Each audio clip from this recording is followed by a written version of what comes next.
Hello students, welcome to Lakshya, the initiative of Law Excellence. ఇవాల్టి మన first article వచ్చేసి భూతాపం global warming గురించి.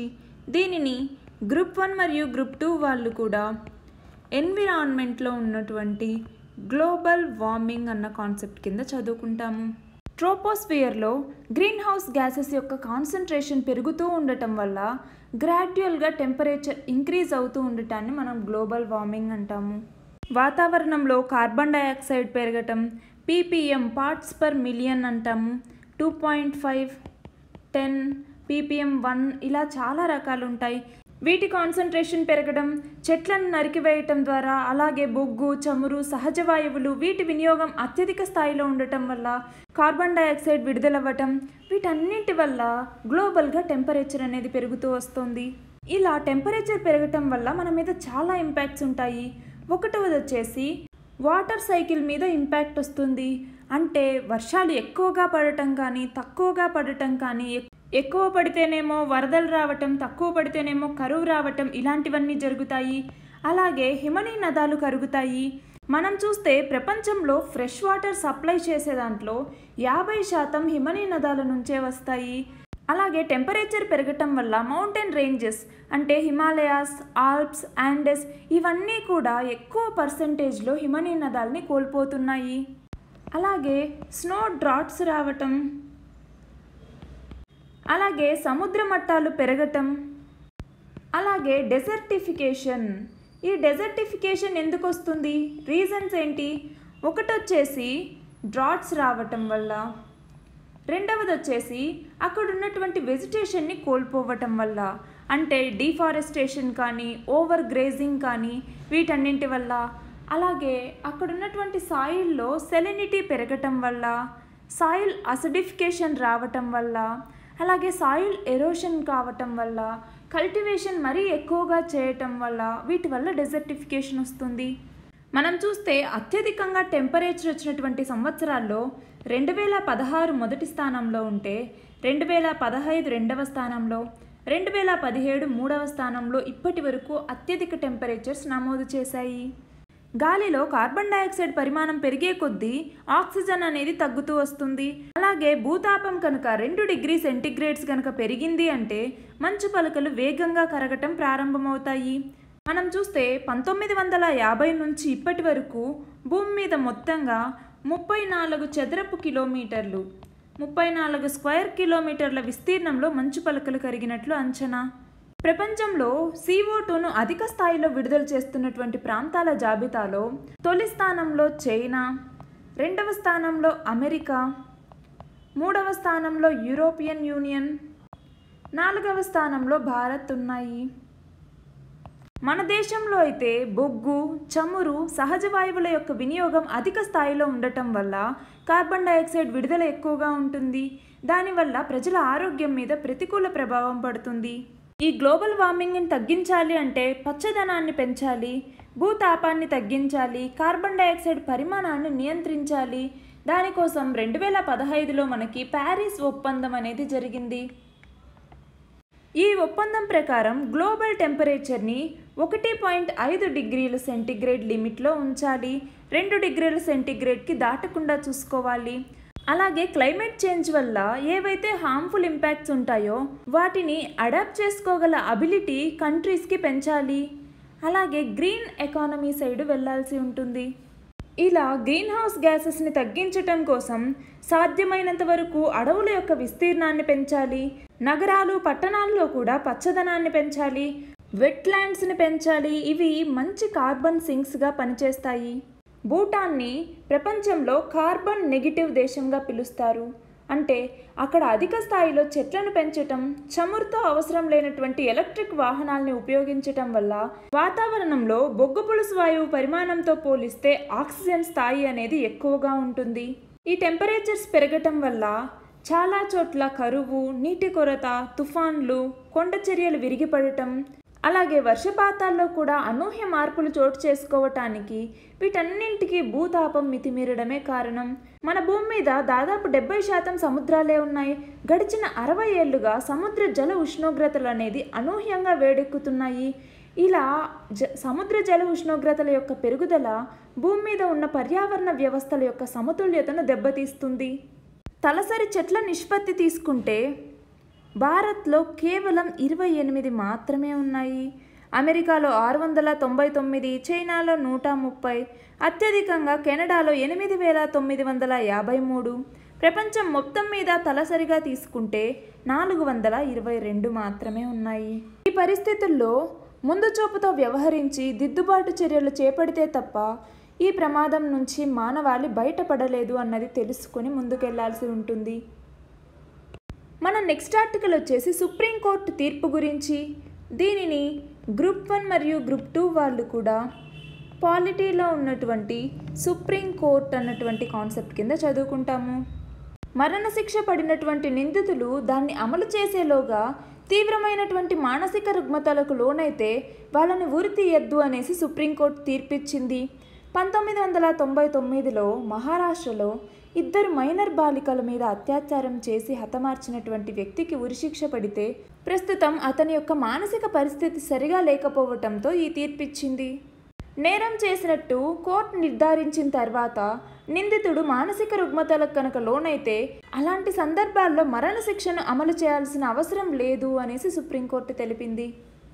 మన నెక్స్ట్ ఆర్టికల్ వచ్చేసి హీలియం హైడ్రైడ్ అయాన్ గురించి. దీనిని గ్రూప్ 1 మరియు గ్రూప్ 2 వాళ్ళు కూడా సైన్స్ అండ్ టెక్నాలజీ కింద చదువుకుంటాము. విశ్వంలోనే అత్యంత పురాతన అణువైనటువంటి హీలియం హైడ్రైడ్ అయాన్, ఈ అణువు 1400 కోట్ల ఏళ్ల కిందట ఏర్పడింది అనేసి శాస్త్రవేత్తలు చెప్తున్నారు. విశ్వం పుట్టుకకు కారణమైనటువంటి బిగ్ బ్యాంగ్, ఇందులో అయనైజ్డ్ హైడ్రోజన్, న్యూట్రల్ హీలియం పరమాణువుల మధ్య చర్య జరిగి ఈ హీలియం హైడ్రైడ్ అయాన్ అనేది ఏర్పడింది. సూర్యుడు లాంటి నక్షత్రాలు తమ చివరి దశలో వెలువరించేటటువంటి గ్రహ నెబ్యులాల్లో ఈ హీలియం హైడ్రైడ్ అయాన్ని పసిగట్టవచ్చు. దీని యొక్క తరంగదైర్ఘ్యం 0.149 mmగా గుర్తించారు. అయితే ఈ తరంగదైర్ఘ్యానికి భూ వాతావరణం పారదర్శకం కాకపోవటం వల్ల నేల మీద ఉన్నటువంటి అబ్జర్వేటరీలు దీన్ని పసిగట్టలేకపోతున్నాయి. ఈ నేపథ్యంలో ఎత్తైన ప్రదేశంలో సంచరిస్తూ విశ్వాన్ని పరిశీలించేటటువంటి సోఫియా అనే అబ్జర్వేటరీని దీనికి ఉపయోగించారు. అందులో ఉన్నటువంటి గ్రేట్ ఇన్ఫ్రారెడ్ స్పెక్ట్రోమీటర్ తాజాగా ఈ హీలియం హైడ్రైడ్ అయాన్ని గుర్తించింది. మన నెక్స్ట్ ఆర్టికల్ వచ్చేసి ఆంధ్రప్రదేశ్ రాష్ట్ర విభజన చట్టం 2014 గురించి. దీనిని గ్రూప్ 1 మరియు గ్రూప్ 2 వాళ్ళు కూడా ఏపీ రీఆర్గనైజేషన్ యాక్ట్ కింద చదువుకుంటాము. రాష్ట్ర విభజన అమల్లోకి వచ్చే తేదీకి ముందు రోజు అంటే జూన్ 2వ తేదీ 2014లో రాష్ట్ర విభజన అనేది అమల్లోకి వచ్చింది. జూన్ 1వ తేదీ అప్పటి ఉమ్మడి ఏపీ విద్యుత్ సంస్థల్లో ఉన్న ఖాళీల్లో వాళ్ళు ఎక్కడ పనిచేయాలనుకుంటున్నారు అనేటటువంటి ఆప్షన్లు ఇచ్చిన వాళ్ళని స్థానికత ఆధారంగా భర్తీ చేయాలి. ఈ ఆప్షన్ ఇచ్చేందుకు ఉద్యోగి సర్వీస్ రికార్డుల్లో ఉద్యోగంలో చేరిన సమయంలో నమోదు చేసినటువంటి నేటివ్ స్థానిక జిల్లా అంటాము, దాని ఆధారంగా స్థానికతను పరిశీలించాలి. ఏపీ స్థానికత కలిగినటువంటి 1157 మంది ఉద్యోగుల్ని తెలంగాణ విద్యుత్ సంస్థల నుంచి 4 ఏళ్ల కిందటే రిలీవ్ చేశారు.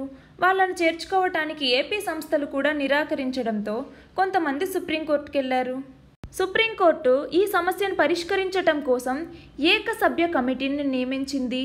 ఈ కమిటీ 2 రాష్ట్రాల సంస్థల అధికారులతో విచారణ జరిపింది. రాష్ట్ర విభజన సమయంలో ఉద్యోగులందరినీ ఎక్కడ వారిని అక్కడ పనిచేయటానికి తాత్కాలికంగా ఆర్డర్ సర్వ్ అనేటటువంటి పేరుతో ఆదేశాలు ఇచ్చారు.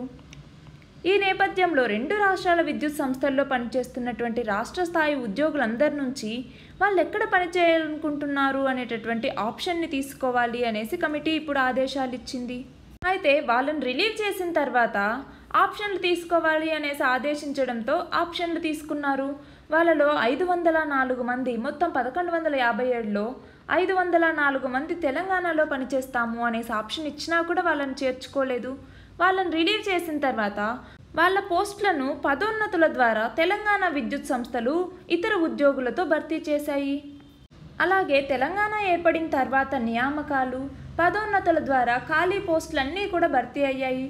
ఇప్పుడు ఈ 1157 మందే కాకుండా మొత్తం తెలంగాణలో ఏపీలో పనిచేస్తున్నటువంటి రాష్ట్ర స్థాయి ఉద్యోగులందరి నుంచి ఆప్షన్ తీసుకోవాలి అనేసి కమిటీ ఆదేశాలు ఇవ్వడంతో ఎక్కువ మంది తెలంగాణ కావాలని ఆప్షన్ అడిగితే ఏం చేయాలి అనేది సమస్యగా మారింది. పైగా 2014 జూన్ 1 నాటికున్న ఖాళీల ప్రకారం ఏపీ వాళ్ళని ఇప్పుడు తీసుకుంటే 4 ఏళ్లుగా ఉన్నత స్థాయిలో పనిచేస్తున్నటువంటి చాలామందికి తెలంగాణలో రివర్షన్ అనేది ఇవ్వాల్సి ఉంటుంది.